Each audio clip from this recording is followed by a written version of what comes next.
디모데전서 1장 8절에서 17절까지 말씀을 보시겠습니다. 말씀 제목은 참다운 간증, 참다운 간증이라는 제목으로 함께 말씀을 보시고자 합니다. 성경에는 여러 간증 얘기가 나옵니다.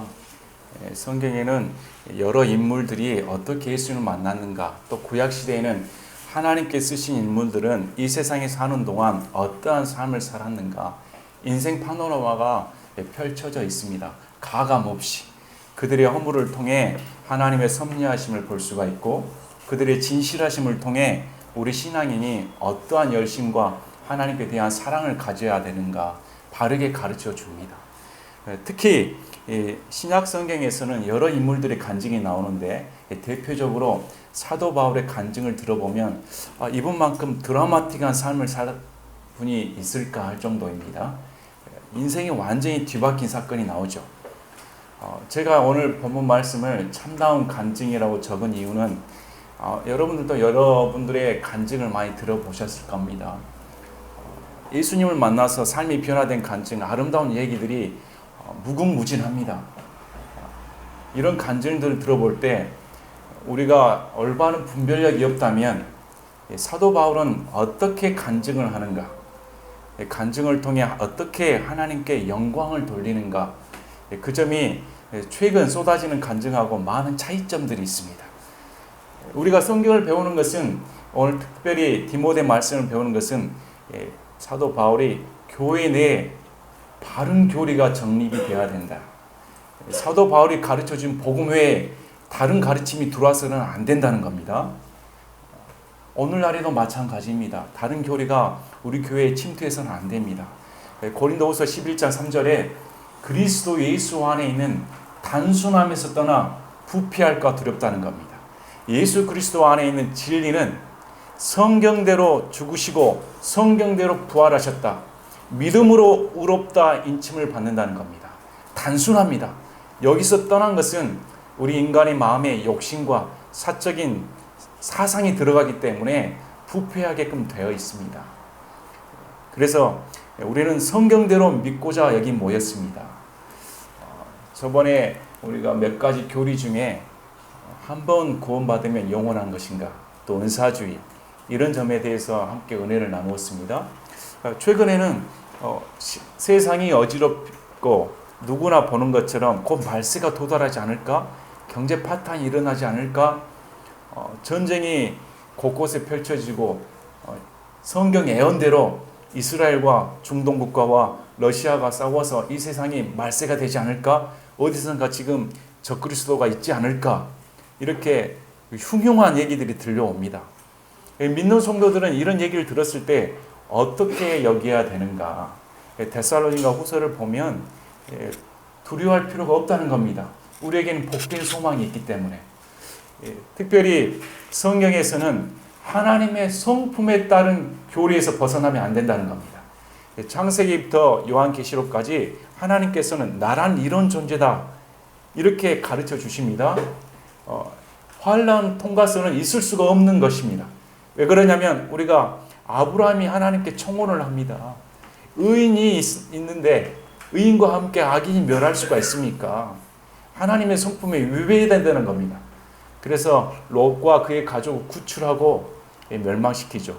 노아도 의롭다 인정함을 받았기 때문에 노아를 구출하고 세상을 심판합니다.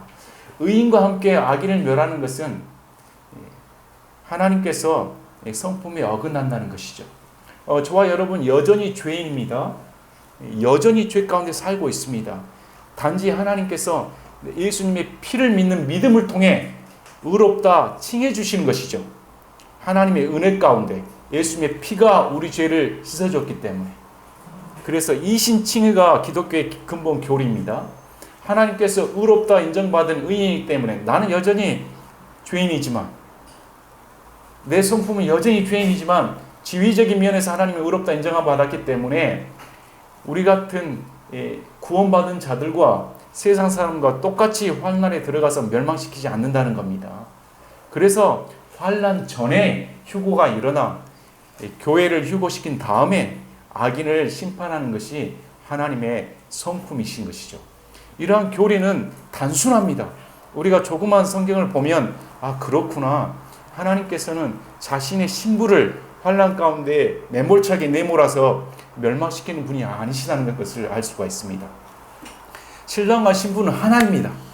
예수님의 몸에 들어와 버렸기 때문에 우리는 예수님과 하나된 지체들이죠. 교회는 예수님의 몸입니다. 어떻게 자신의 몸을 떼어가지고 환난에 넣는단 말입니까? 이건 있을 수 없는 일입니다. 그래서 이런 교리들이 들어오면 안 된다는 것이죠.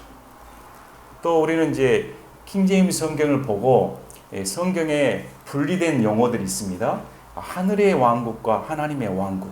그래서 마태복음에 있는 하늘의 왕국이 언급되어 있습니다. 물론 개혁 성경은 하나님의 왕국, 하늘의 왕국 다 천국으로 번역해 놔버렸기 때문에 바른 교리가 성립될 수가 없습니다. 마태복음 7장에 주여 주여 하는 자마다 어디 왕국에 들어가지 못합니까? 하늘의 왕국에, 천국이 아닙니다. 하늘의 왕국에 들어가지 못한다. 이렇게 말씀합니다. 또 마태복음 26장에 열처녀 비유가 나옵니다. 이 열처녀 비유도 천국이 아니고 하늘의 왕국입니다. 하늘의 왕국과 하나님의 왕국은 차이점이 있습니다. 하늘의 왕국은 육안으로, 물리적으로 이 땅 가운데 건설되는 왕국이죠. 그러나 하나님의 왕국은 그렇지 않습니다. 요한복음 3장에 니고데모에게 물과 성령으로 다시 태어나지 않고서는 어디 왕국입니까? 하늘의 왕국이 아닌 하나님의 왕국에 들어갈 수 없다. 그래서 하나님의 왕국은 믿음으로 다시 태어난 자들만이 갈 수 있는 왕국이죠. 그 하나님의 왕국에서는 내어 쫓김이 없습니다. 잘 믿었다가 탈락했기 때문에 내어 쫓긴다는 그런 교리가 없다는 것이죠. 이런 것은 킹제임스 성경만을 통해 알 수가 있습니다. 그래서 우리가 킹제임스 성경을 통해 바른 교리를 알고 이게 다른 점이구나. 그래서 구원받은 이후에 두려워하지 않고 예수 그리스도 안에서 믿음 안에서 바른 말씀으로 성장할 수가 있는 것이죠. 그런데 여기에도 맹점이 있습니다. 킹제임스 성경을 알고 너무 문자에 빠진 나머지 아마 여러분들도 우리 중에 경험하신 분들이 계실지 모르겠습니다. 단어 하나만 틀려도 보는 눈초리가 다르다. 이런 거 경험해 보셨습니까? 문자에만 너무 익숙한 나머지 내가 이 말을 잘못하면 눈초리들이 이상해지는 것이죠. 어떻게 하나님 말씀을 잘못할 수가 있는가 이렇게. 이런 것은 성경을 잘못 알고 있는 겁니다. 오늘 말씀을 보십시오.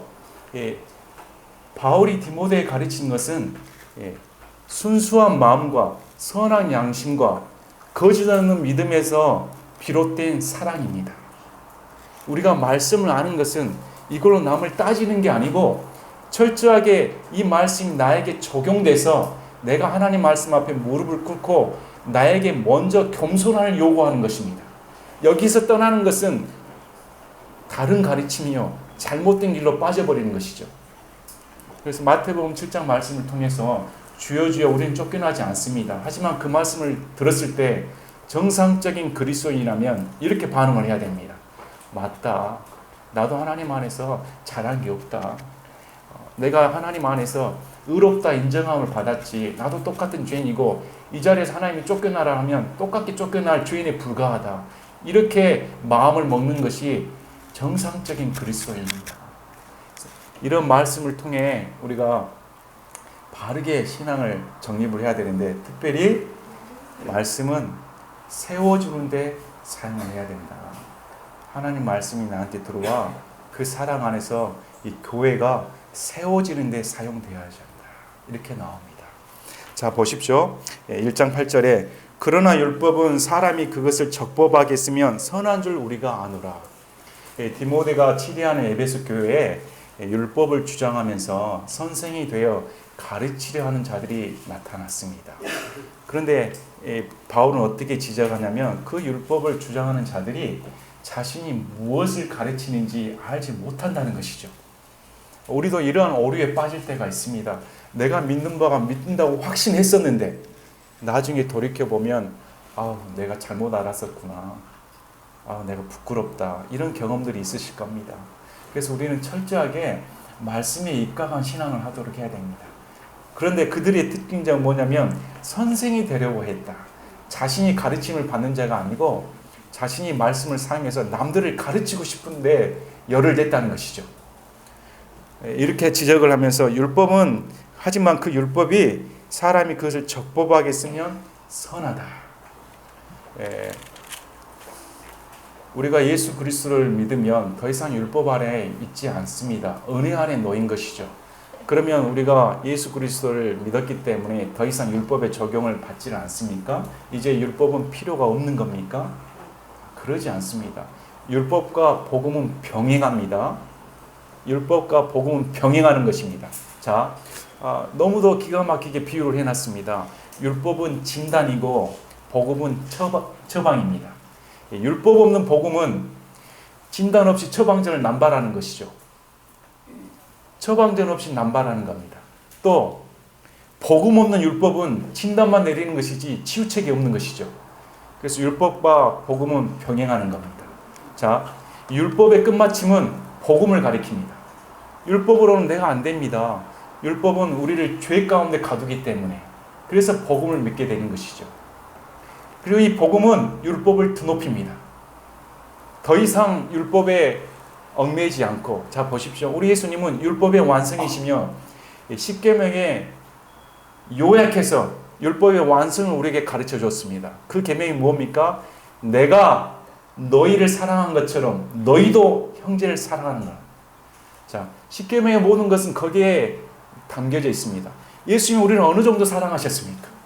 예수님께서 우리를 위해 어느 정도 희생하셨습니까? 하나님의 거룩하심과 완전하심과 영원하심과 우리를 향한 낮아지심과 그 겸손함은 십자가에 다 들어가 있는 것입니다. 그게 복음의 완성이시죠. 그래서 율법의 완성은 우리 안에 십자가를 통한 예수 그리스도의 사랑이 마음에 와 닿아야 되는 겁니다. 그래서 더 이상 율법의 의식적인 행위를 하는 게 아니고 내 안에 있는 하나님의 은혜가 밖으로 드러나게끔 되어 있다는 것입니다. 그래서 복음은 율법을 높이는 것이죠. 그래서 이러한 율법과 복음은 병행이 되는 겁니다. 자 보십시오. 이것을 알라. 곧 율법은 의로운 사람으로 인해 만들어지지 아니하고 오직 법을 무시하는 자와 불순종하는 자와 경건치 아니한 자와 죄인과 거룩하지 아니한 자와 속된 자와 아버지를 죽이는 자와 어머니를 죽이는 자와 사람을 죽이는 자와 음행을 일삼는 자와 남자와 더불어 자기를 더럽히는 자와 사람을 납치하는 자와 거짓말하는 자와 위증하는 자와 그 밖에 무엇이든지 건전한 교리에 역행하는 것으로 인해 만들어졌느니라. 율법의 주신 목적에 대해서 나옵니다. 여기 사도 바울이 적어진 이 죄의 목록들은 당시 에베소 지역에 당시 사도 바울이 살던 시대에 실제적으로 흉화하게 일어났던 죄들입니다. 오늘날도 마찬가지입니다. 이런 죄들은 죄의 목록들은 2000년 전이나 그 이전이나 지금이나 지금 후나 더 악해졌으면 악해졌지 가감되지는 않습니다. 문명이 발달하고 사람들이 도덕적인 관심이 높아진 것 같이 보이는데 아무리 법이 강화되고 복지가 강화될수록 이 인간의 본성은 더 악랄해져 가고 있다는 것입니다. 그래서 율법을 주신 목적은 너희들이 죄인이다 정죄하고자 준 것입니다. 법이 없다면 우리가 죄인인지 어떻게 알겠습니까? 신호등이 없다면 빨간불 파란불 어느 것이 직진하는지 누가 알겠습니까? 질서가 무너진 것이죠. 그래서 하나님께서는 우리 인간에게 근본적인 십계명을 주셨습니다. 여기 율법의 목록들은 십계명을 풀이한 말씀과 동일합니다. 그래서 우리가 이 율법을 주신 목적이 우리로 하여금 하나님의 계명을 지키도록, 그래서 그 계명의 완성이 사랑인 것이죠. 자, 율법을 보십시오. 의로운 사람을 준 게 아닙니다. 하나님 앞에서는 다 죄인입니다. 그래서 보십시오. 법을 무시하는 자.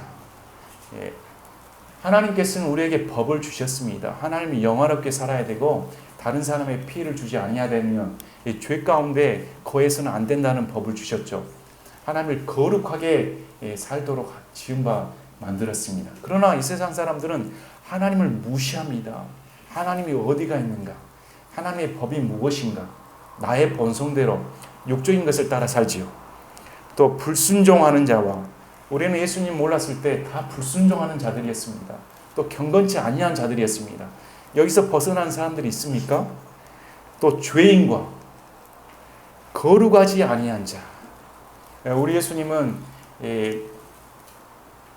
오셔서 말씀을 하실 때 마음속에 간음한 자마다 다 간음했다.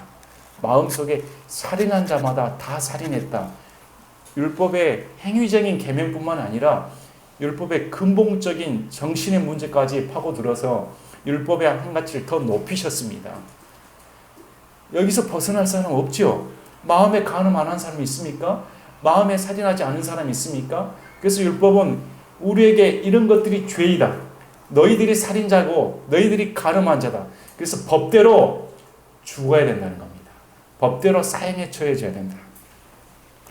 속된 자와 아버지를 죽이는 자와 어머니를 죽이는 자와 사람을 죽이는 자, 부모를 공경하지 않는 자. 우리가 오계병에 부모를 공경하라고 나옵니다.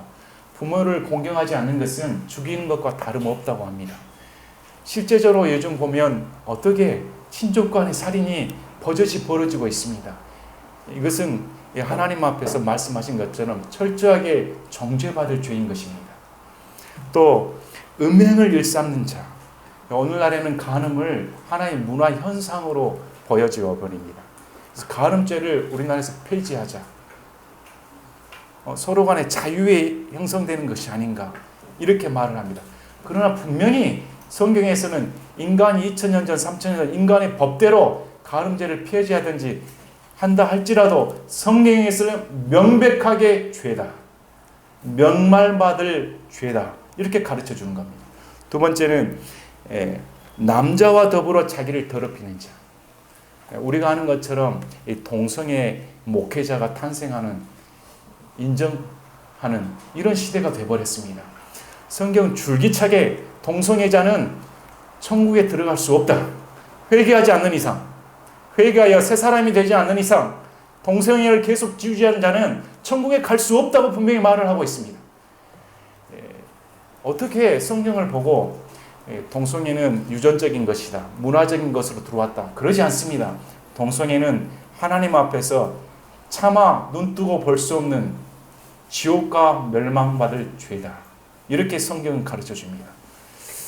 그래서 우리는 성경대로 믿어야 됩니다. 그 사람을 살리는 것은 옹호하는 것이 아니고 이것이 죄라는 것을 분명하게 가르치고 죄로부터 돌이켜 예수 그리스도 안에서 회개하고 하나님 나라에 들어갈 수 있도록 만들어주는 것이 그 사람을 사랑하는 것이죠. 자, 납치하는 자와 거짓말하는 자와 위증하는 자, 이것은 얼마든지 있습니다. 요즘 조그만 돈을 받으면 얼마든지 거짓 증인이 돼버립니다. 3인성호 아시죠? 세 사람이 입을 맞추면 아무리 떳떳한 사람도 인터넷상에서 우스갯소리가 돼버립니다. 웃음거리가 돼버리고 심지어 몸물감에 못 맞춰 자살하는 경우까지 있잖아요. 위증하면 안 됩니다. 진실해야 되는 것이죠. 그 다음에 그 밖에 무엇이든지 건전한 교리에 역행하는 것으로 인해 만들어졌느니라. 그래서 율법은 하나님께서 하나님의 예수 그리스도의 말씀과 하나님의 성품에 따른 교리에 역행하는, 벗어나는 것이 죄이다. 이걸 위해 만들어졌다는 것이죠. 그래서 보십시오. 이 교리는 내게 맡기신 복음 곧 찬송받으시는 하나님의 영광스러운 복음에 따른 것이니라. 그래서 율법으로 말미암아 우리는 안 됩니다. 우리는 죄인입니다. 여기서 돌이켜 회개해서 하나님이 미워하는 것을 저도 미워하겠습니다. 하나님이 혐오하는 것을 저도 혐오하겠습니다. 하나님이 하지 말라는 것을 하지 않겠습니다. 하나님이 하라는 것을 제가 하겠습니다. 이게 예수 그리스도의 계명을 따르는 것입니다. 그래서 예수 그리스도는 자신의 복음을 신실한 사역자로 여긴 바울에게 맡긴 것이죠. 맡길만 하니까 맡긴 겁니다.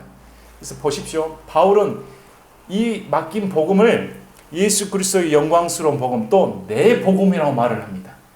나에게 맡겨졌기 때문에, 주인이 종에게 맡겼기 때문에 종으로서 그 복음이 변질되는 것을 차마 볼 수가 없다는 것이죠. 복음을 수호해야 된다는 겁니다. 이건 예수 그리스도께서 직접 자기에게 맡겨준 복음이기 때문에 너무나 소중하고 생명에 쌓인 복음이기 때문에 이 복음이 훼손되는 것을 볼 수가 없다는 것이죠. 자, 그 다음에 간증이 나옵니다. 사도 바울은 곳곳에서 자신의 간증이 나오는데 특히 사도행전 9장, 22장, 26장에 보면 3번에 걸쳐서 간증이 나옵니다. 사도행전 9장은 누가가 3인칭 시점으로 사도 바울이 예수 그리스도를 만난 관점을 씁니다. 또 사도행전 22장에서는 성체로 끌려가는 도중에 그 계단에서 이스라엘 백성들에게 바울이 변론하는 간증을 합니다. 26장에서는 아그리빠 왕 앞에서 아그리빠 주 대상으로 해서 사도 바울이 어떻게 자신이 예수 그리스도를 믿게 되었는가 이렇게 간증을 합니다. 이 간증 곳곳 내용을 보면 우리가 사도 바울이 어떠한 삶을 살았는가, 또 사도 바울을 만나주신 예수님은 누구인가, 만난 후에 사도 바울은 어떻게 변화되었는가 이렇게 구분되어져서 말씀들이 나옵니다. 제가 오늘 말씀 제목을 참다운 간증으로 정했습니다. 오늘날의 무분별한 간증을 보니 너무나 답답하고 너무도 안타깝기도 하고 이렇게 분별력이 없을까? 어떻게 말씀에 신앙의 근거를 두지 않는 것일까? 어떻게 나오는 현상만을 보고 쫓아가고 있는가? 안타까울 따름입니다. 그러한 간증거리가 많은 교회를 찾아가 목회자들이 가서 배우고 우리도 이것을 채용을 해서 교회에 들어오면 교회가 부흥할 것이다. 이것은 마케팅이죠. 복음을 증거하는 것이 아닙니다. 그래서 예수 그리스도의 복음은 그렇게 가르치질 않습니다. 오늘 말씀을 통해 흔히 말하는 그 간증들과 물론 많은 간증들 중에 참다운 간증도 많습니다. 죄 가운데 빠져서 철저히 회개하고 예수 그리스도를 만나 나의 인생을 변화시켜 주신 그분이 너무 영광스럽습니다. 이러한 간증들이 얼마나 아름답습니까? 그런데 그 간증들과 섞여서 사람을 현혹시키는 간증들 또한 홍수 터지는 것처럼 너무 만연하고 있다는 것이죠.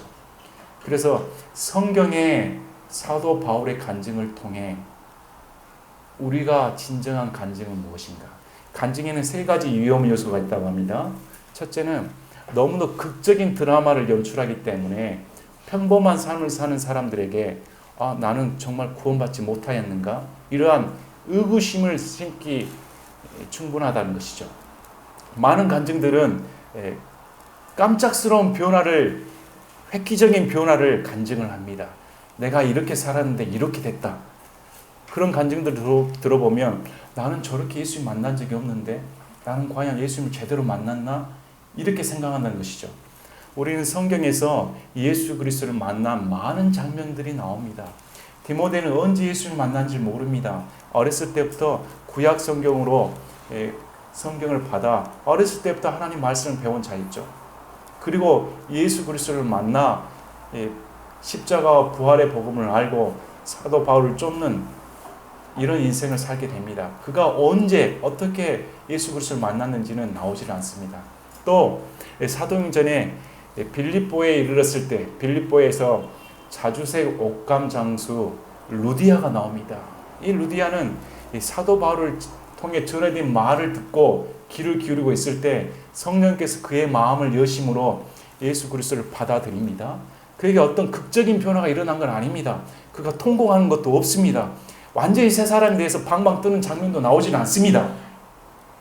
사람마다 예수 그리스도를 영접하는 것은 그 사람의 감정과 그 사람의 문화적인 배경과 그 사람의 성품에 따라 각가지 반응이 달리 나온다는 것이죠.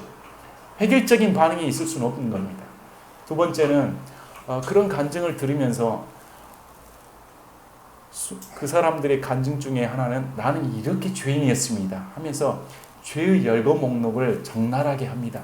그러다 보면 나는 저런 죄를 안 지었는데 내가 저런 죄를 지었으면 저렇게 뜨겁게 예수님을 만날 수 있었을까? 이런 생각이 든다는 것이죠.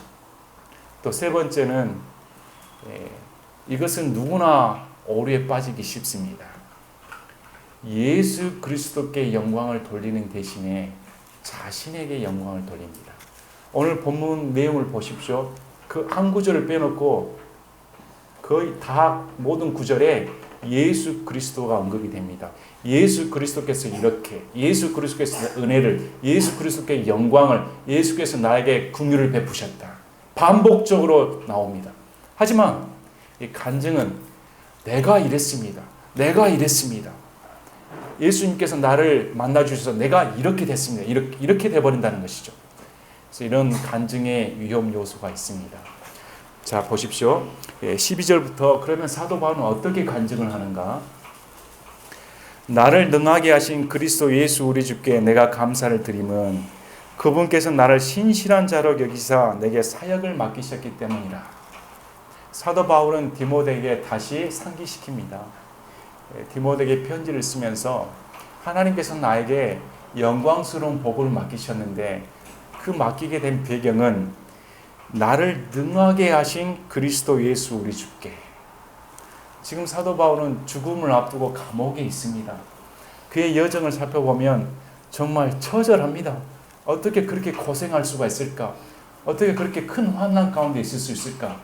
그러면서 하는 사도 바울이 하는 말이 나를 능하게 하신 분이 예수 그리스도시다. 지금 이 자리까지, 감옥에까지 어떤 환경 가운데서도 버팀목이 되어주시고 힘을 주신 분이 예수 그리스도다. 이렇게 말씀을 하고 있는 겁니다. 그렇게 감사를 드림은 그분께서 나를 신실한 자로 여기사 내게 사역을 맡기셨기 때문이다. 예수님은 사도 바울을 신실한 자, 믿을 만한 자 이렇게 여겼다는 것입니다. 바울은 정말 그랬습니다. 바울은 하나님 보실 때 신실한 자였습니다. 어떻게 그렇게 신실할까요? 어떻게 하나님 복음이라면 목숨을 초계처럼 버릴 만큼 남들이 비난해도 남들에게 칭찬받기 위해서 복음 열망하지 않고 만약 십자가를 증거하지 않았다면 유대인들로부터 걸림돌이 되지 않았을 것이다. 그러나 걸림돌이 될지라도 나는 십자가에 달린 예수 그리스도를 선포하겠다. 이렇게 말하는 것이죠. 정말 그는 사람의 평가를 구하지 않은 하나님의 영광만을 위해 사는 진실한 사역자였습니다. 내가 전에는 신성 모독하는 자여. 자, 바울은 율법주의자였습니다. 율법은 하나님을 영화롭게 위해 준 겁니다. 그는 율법에 흠이 없도록 율법을 잘 지키는 자였습니다. 또 바리새인이었습니다. 그 당시 바리새인들은 예수님 앞에서 자신은 의인이라고 생각했습니다. 바리새인 중에 자신이 죄인이라고 고백한 사람은 바울, 그 다음에 니고데모가 있었죠. 니고데모가 예수님을 찾아갔죠. 나머지 바리새인들은 다 부정적으로 나옵니다. 우리 예수님이 바리새인을 가리켜서 회칠한 무덤이다. 겉과 속이 다르다. 본인들은 의인이라 하지만 멸망받을 죄인이다. 스스로 의롭게 여겼다고 하지만. 자, 바울도 마찬가지였습니다. 바울도 율법을 지키고 하나님을 따라 사는 삶이 거룩한 삶이요, 의롭게 사는 삶이요, 하나님께 영광 돌리는 삶이요. 특히 이 율법을 무시하고 자신이 하나님이라며 칭하는 예수 그리스도를 따르는 자들을 멸망시키는 것이 하나님을 영화롭게 하는 길이다. 이렇게 생각한 것이었죠.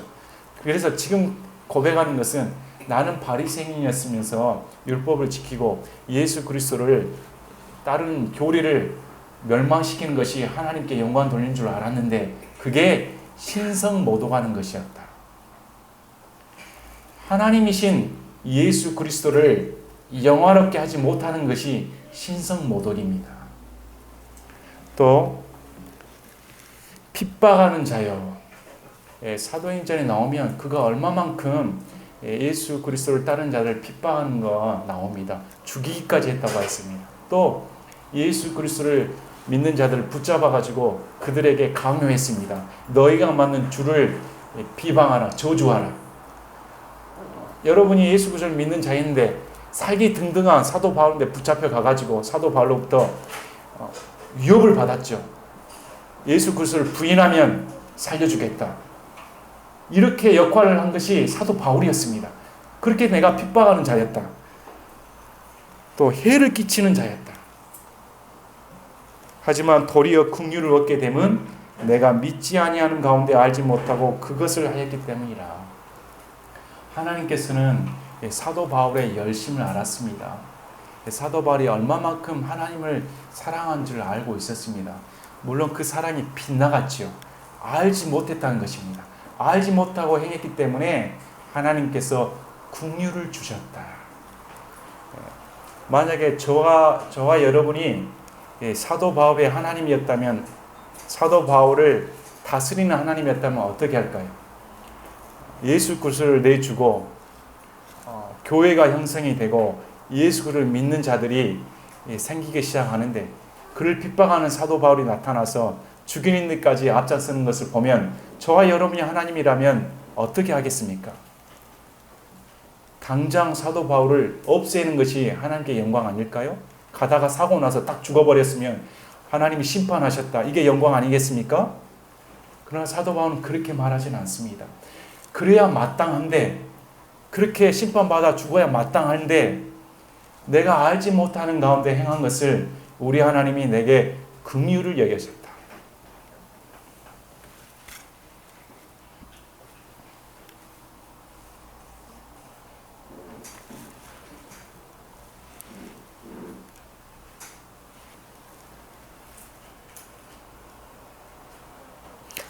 그래서 보십시오. 우리 주의 은혜가 그리스도 예수 안에 있는 믿음과 사랑과 함께 넘치도록 풍성하였도다. 이렇게 핍박해서 심판받을 마땅한 자인데 하나님께서 내게 긍휼을 베푸셔서 그 믿음과 사랑 안에 은혜가 쏟아져 내렸다는 겁니다. 그냥 내린 게 아니고 감당할 수 없을 정도로 풍성하게 쏟아져 내렸다는 것이죠. 그래서 보십시오. 이것은 신실한 말이다. 온전히 받아들이기에 합당한 말이니 곧 그리스도 예수님께서 죄인들을 구원하시려고 세상에 오셨다는 말이로다. 아멘. 그렇습니다. 바울이 증거하는 것은 그리스도 예수 우리 주께서 세상의 죄인들을 구원하시려고 이 땅에 오셨다는 것입니다. 누구 같은 죄인? 바울 같은 죄인. 긍휼을 받을 수 없는, 심판받아 마땅한, 예수 그리스도를 모독한, 율법을 어긴, 지옥 가야 마땅할 그 죄인을 위해 구원하시려고 이 땅에 내려오셨다. 이게 신실한 말이라는 겁니다. 믿을 수 있는 말, 하나님께 영광 돌릴 수 있는 말이 예수 그리스도께서 나 같은 죄인을 위해 이 땅에 오셨다는 것. 저와 여러분 믿으십니까? 그래서 보십시오. 죄인들 중에 내가 우두머리니라. 여기에 놀라운 말씀이 있습니다. 바울은 과거형을 말하는 게 아닙니다. 내가 전에 죄인 중에 우두머리였다, 이렇게 말하는 게 아닙니다. 현재형입니다. 현재형. 내가 지금도 죄인들 중에 우두머리이고 있다. 참다운 간증은 예수 그리스도를 알면 알수록 나는 죄인 중에 우두머리입니다. 나는 지금도 멸망받아야 할 마땅한 죄인입니다. 여기에 바울이 얼마만큼 예수 그리스도를 만난지를 알 수가 있습니다. 그는 단순히 지식으로 만난 게 아닙니다. 그는 단순히 피상적인 깨달음으로 만난 게 아닙니다. 그는 인격적인 예수 그리스도를 만나면 만날수록 예수 그리스도를 영화롭게 한 겁니다. 내가 비참한 죄인 줄 깨달을수록, 내가 죄인 중에 우두머리수록 나를 구원하신 그분의 긍휼이 더 풍성해지기 때문에. 저와 여러분에게 그런 마음이 있습니까? 그래서 참다운 간증은 이게 핵심입니다. 바울의 참다운 간증의 핵심은 지금 나는 예수 그리스도를 만난 후에 더 큰 죄인입니다. 이게 성화의 삶입니다. 이 간증이 빼져버린 것은 거짓인 것이죠. 헛개비인 겁니다. 그래서 보십시오. 그러나 예수 우리 그리스도께서 먼저 내 안에서 모든 오래 참으심을 보이사 이후에 자신을 믿어 영존하는 생명에 이르게 될 자들에게 본이 되게 하셨으니 이런 까닭으로 내가 긍휼을 얻었느니라. 하나님께서 바울을 구원해 주신 이유는 바울같이 멸망받아야 할 죄인도 구원하셨기 때문에 하나님께서 구원하지 못할 영혼이 없다는 겁니다. 모두 다 구원하실 수 있다. 사도 바울을 봐라. 저런 흉악한 죄인도 하나님의 긍휼을 얻었는데 나 같은 사람도 하나님께서 저주하지 않을 이유가 없다는 것이죠. 구원시키겠다는 것입니다. 여러분, 율법이 다 목록이 들어가 있습니다. 여기 율법에 저와 여러분 다 저촉이 됩니다.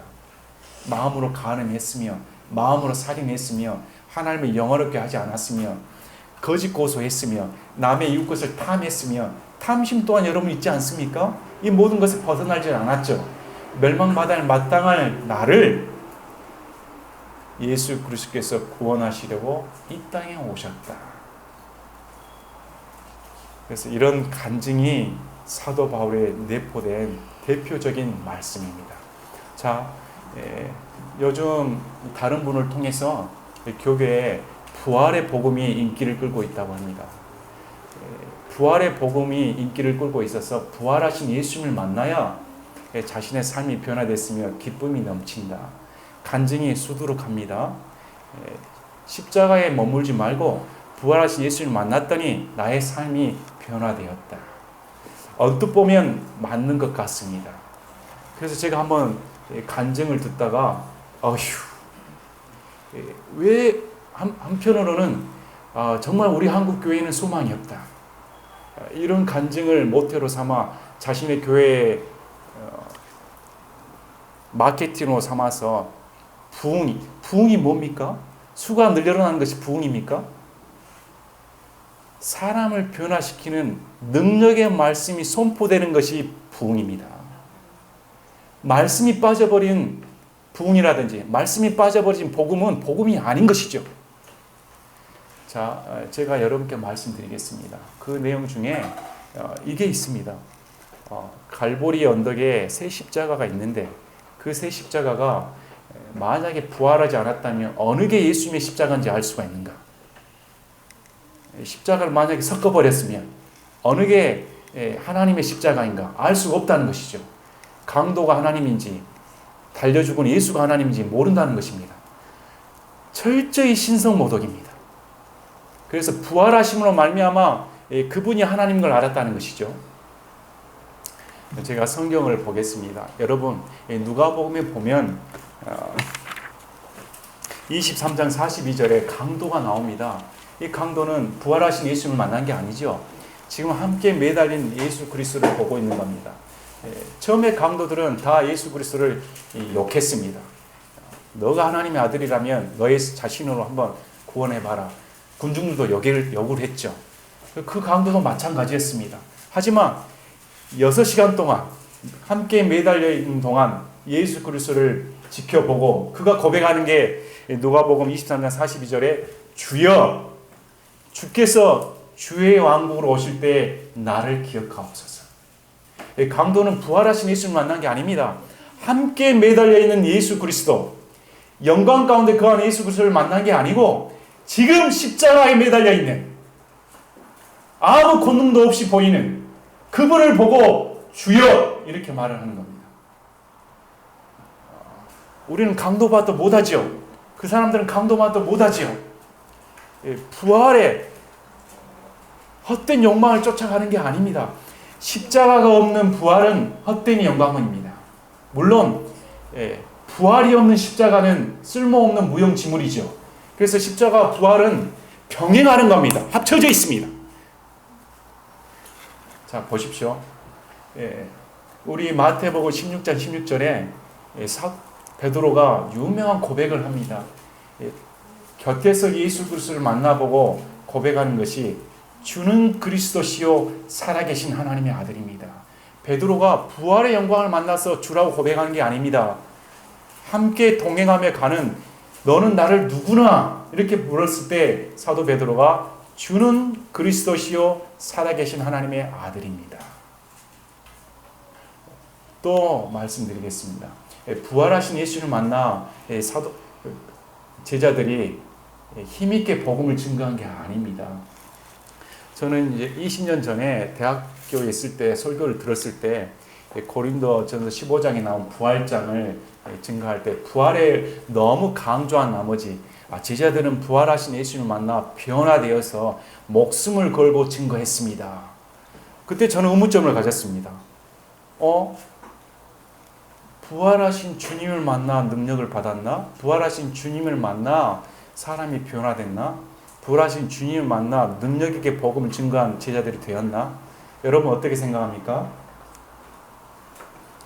우리 예수님 그렇게 말씀하지 않습니다. 우리는 성경에 말씀을 두십시오. 성경의 믿음의 근거를 두십시오.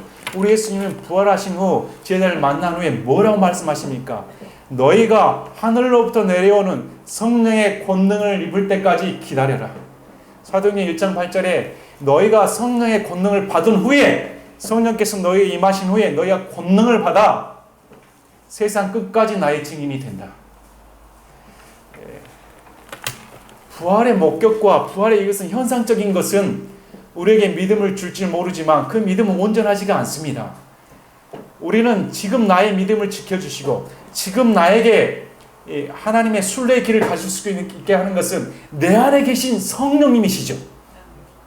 내 안에 계신 성령님과 동행하는 삶을 살아야 되는 겁니다.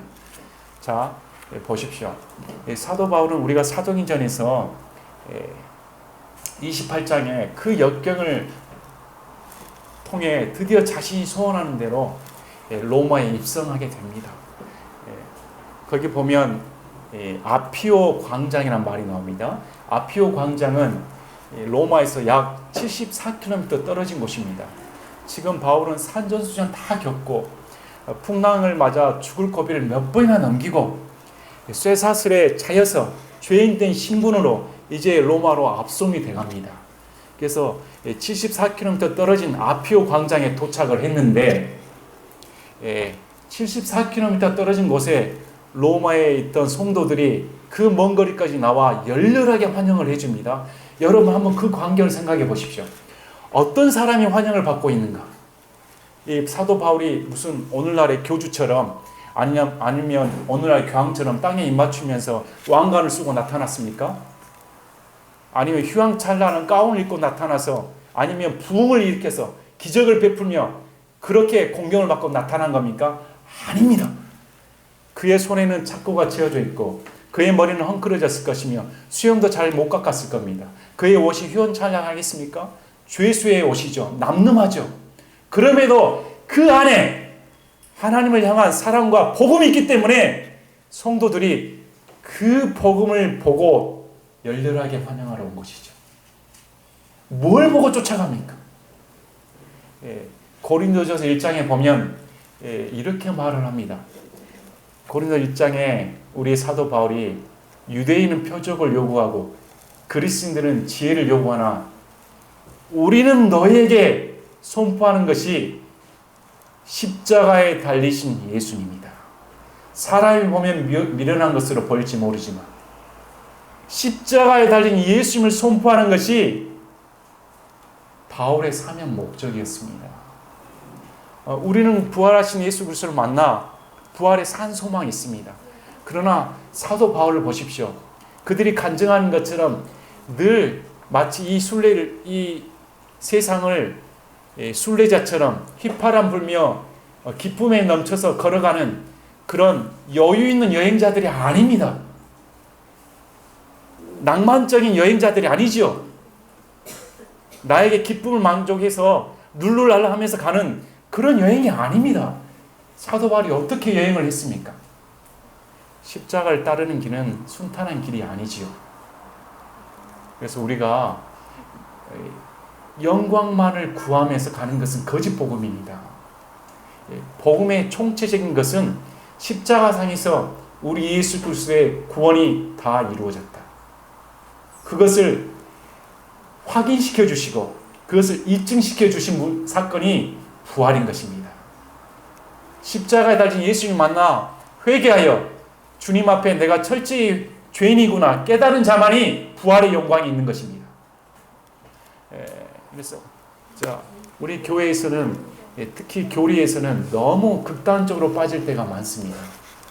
빌립보서 3장에 그래서 사도 바울이 너희는 3장 17절에 너희는 나를 따르는 자들이 되라 이렇게 말을 했습니다. 하나님께서는 성경을 통해 사도 바울을 본으로 주셨습니다.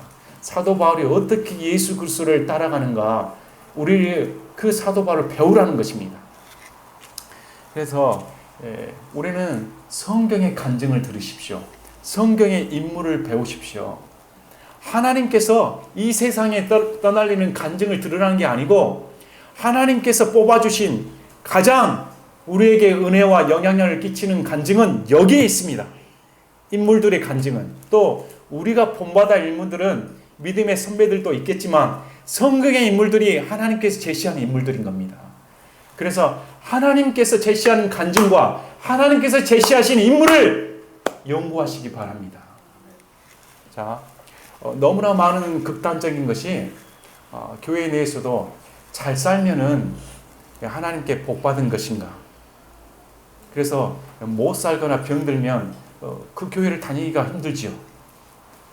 하나님께 힘들게 했으니까, 하나님께 정성을 못 바쳤으니까 그렇게 환난을 당하고 그렇게 고생을 하는 것이지, 이렇게 복음을 변절시켜버린 경우가 있습니다. 이것도 잘못된 것입니다.